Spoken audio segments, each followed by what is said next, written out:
మాచర్ల మాజీ చైర్మన్ తురక కిషోర్ను మాచర్ల అదనపు junior civil judge కోర్టులో హాజరుపరిచిన మాచర్ల పోలీసులు తురక కిషోర్తో పాటుగా అతని సోదరుడు తురక శ్రీకాంత్ను కూడా కోర్టులో హాజరుపరిచిన పోలీసులు.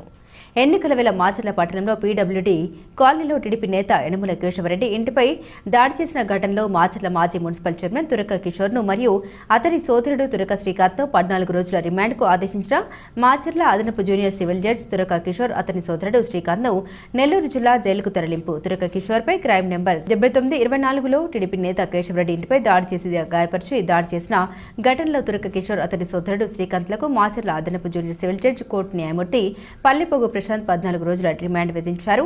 నిందితులు ఇరువురిని నెల్లూరు జిల్లా జైలుకు తరలించిన మాచర్ల పోలీసులు.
Dale, dale, vamos.